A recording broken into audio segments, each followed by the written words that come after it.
జలుబు చేసినా, దగ్గొచ్చినా, కాస్త ఒళ్ళు కాలినా సొంత వైద్యానికే ప్రయారిటీ ఇచ్చేవాళ్ళు. ఏ చిన్న రోగం వచ్చినా చాలు వెంటనే సోషల్ మీడియాలో సెర్చ్ చేయడం, సింటమ్స్ చెప్పేయడం, పక్కన ఉన్న మెడికల్ షాప్కు పరిగెత్తడం, ఏదో ఒక యాంటీబయాటిక్స్ వేసుకోవడం జరిగేది. కానీ ఇప్పుడు ట్రెండ్ మారింది. జబ్బు చిన్నదా పెద్దదా అని చూడటం లేదు, అన్నింటికి దీన్నే వాడేస్తున్నారు. సోషల్ మీడియాకు బదులు ఆర్టిఫిషియల్ ఇంటెలిజెన్స్ను వినియోగిస్తున్నారు. జబ్బుల సింటమ్స్ చెప్పడంతో పాటు గతంలో వాడిన ప్రిస్క్రిప్షన్లు, మెడికల్ రిపోర్టులను అన్ని ఏఐ చాట్బాట్లకు అప్లోడ్ చేసి నాకేమైంది, ఏం మందులు వాడాలని అడుగుతున్నారు. ఇక సెకండ్లలోనే ఏఐ ఆన్సర్ ఇవ్వటంతో ఏఐ సలహాలు తీసుకుంటున్న వారి సంఖ్య పెరిగిపోతుంది.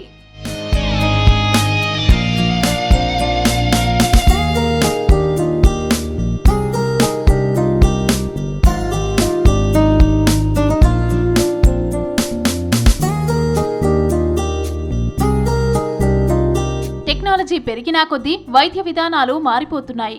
వైద్య రంగంలో ఏఐ అద్భుతాలు చేస్తుంది తెలిసిందే. రోగాలను గుర్తించటం, చికిత్స ప్రణాళిక, పర్యవేక్షణలో ఏఐ కీలక పాత్ర పోషిస్తుంది. ఇప్పటికే చాలా హాస్పిటళ్లు, డయాగ్నోస్టిక్ సెంటర్లు ఏఐ టెక్నాలజీలను వాడుతున్నాయి. అయితే ఇదే ఏఐ సలహాలతో సొంత వైద్యం చేసుకోవటం ప్రమాదమని హెచ్చరిస్తున్నారు డాక్టర్లు.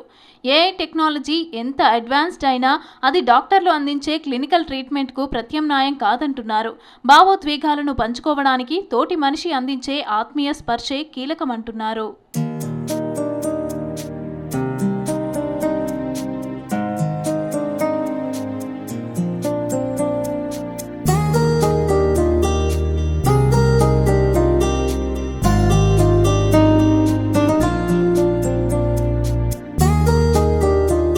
రోగి గొంతులో, కళ్లల్లో, భావాల్లో, పరిస్థితుల్లో మార్పులను, వారి నొప్పి తీవ్రతను డాక్టర్ మాత్రమే గుర్తించగలడని చెప్తున్నారు.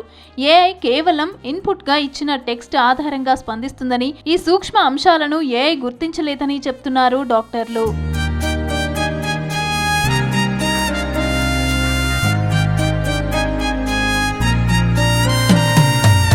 రీసెంట్గా ఏఐ టెక్నాలజీ ఉపయోగించి మెంటల్ థెరపీ, మెడికల్ అడ్వైస్లు తీసుకోవటం, సొంతంగా రోగ నిర్ధారణ చేసుకోవటం పెరిగిపోయింది.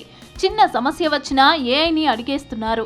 క్షణాల్లో సమాధానం ఇవ్వడంతో దీన్ని ఆశ్రయిస్తున్న వారి సంఖ్య పెరుగుతుందని ఆందోళన వ్యక్తం చేస్తున్నారు వైద్య నిపుణులు. నిపుణుల పర్యవేక్షణ లేకుండా ఏఐ సమాచారాన్ని తప్పుగా అర్థం చేసుకుంటే అది మరింత ప్రమాదం అంటున్నారు. ఎప్పటికైనా రోగి, వైద్యుల మధ్య ఉన్న పరస్పర విశ్వాసంపైనే ఫలితాలుంటాయని చెప్తున్నారు. ఏఐ సహాయం చేస్తుంది తప్పితే డాక్టర్లకు ప్రత్యామ్నాయం కాదని చెప్తున్నారు.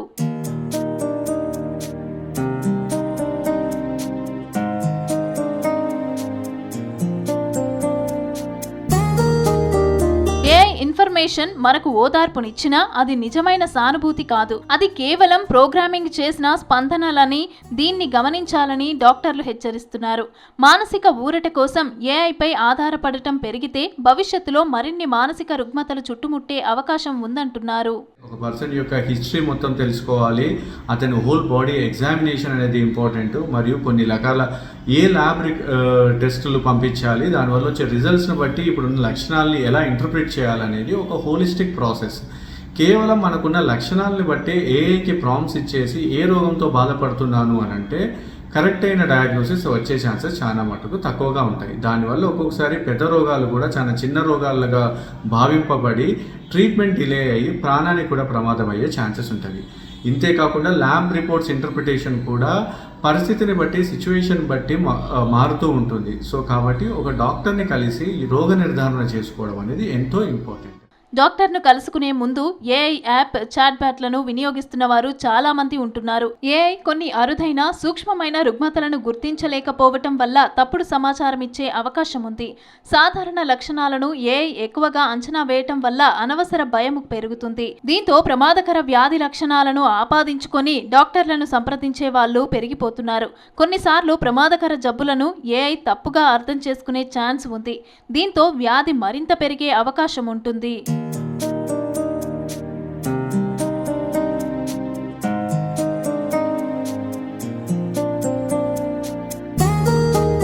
అయితే అయితే ఏఐ టెక్నాలజీ పెరుగుతున్న కొద్దీ వైద్య నిపుణులపై కొత్త ఒత్తిడి పెరుగుతున్నట్లు తెలుస్తుంది. డాక్టర్ల దగ్గరికొచ్చే పేషెంట్లు ఏఐ ఇచ్చిన రిపోర్టులను పట్టుకొచ్చి ట్రీట్మెంట్ చేయమని వాదిస్తున్న సంఘటనలున్నాయి. దీంతో డాక్టర్లు పేషెంట్ జబ్బు ఏంటో తెలుసుకోవడానికి ముందు ఏఐ రిపోర్టులను చూడాల్సిన పరిస్థితి వస్తుంది. ఈ కొత్త సమస్యలను ఎదుర్కోవడానికి ఏఐ టూల్స్ను ఎలా వాడాలి, వాటిని ఎలా అధిగమించాలనే దానిపై డాక్టర్లు ఏఐ స్కిల్స్ నేర్చుకోవాలంటున్నారు ఎక్స్పర్ట్స్.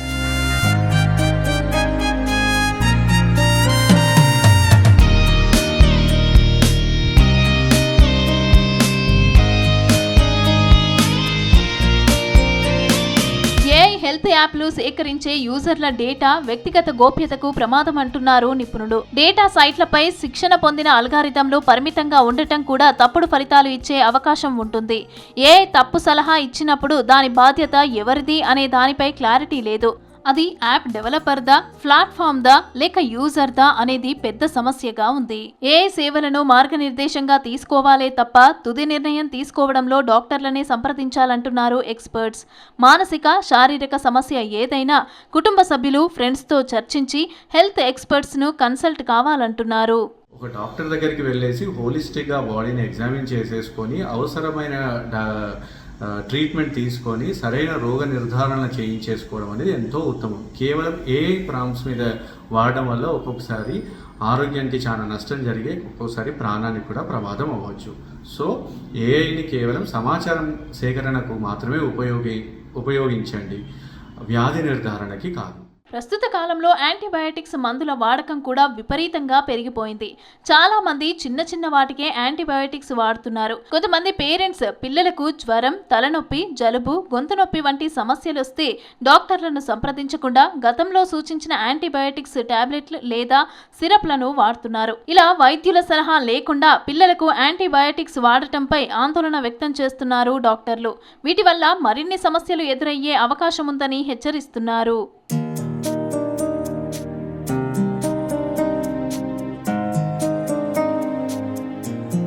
సాధారణంగా పిల్లలకు వైరస్, బ్యాక్టీరియాల వల్ల ఎక్కువగా హెల్త్ ప్రాబ్లమ్స్ వస్తూ ఉంటాయి.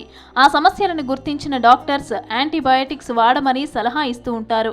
ఇక అవి వాడిన తర్వాత సమస్య తగ్గిపోతుంది.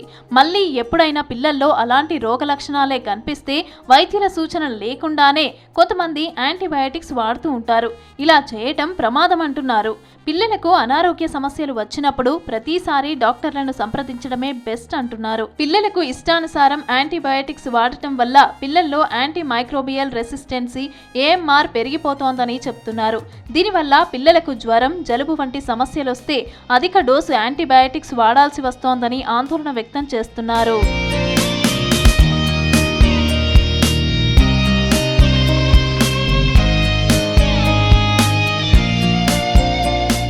ఆర్టిఫిషియల్ ఇంటెలిజెన్స్ అన్ని రంగాల్లో మార్పులు తెస్తున్నట్లే వైద్య రంగంలోనూ అనేక మార్పులు తెస్తుంది.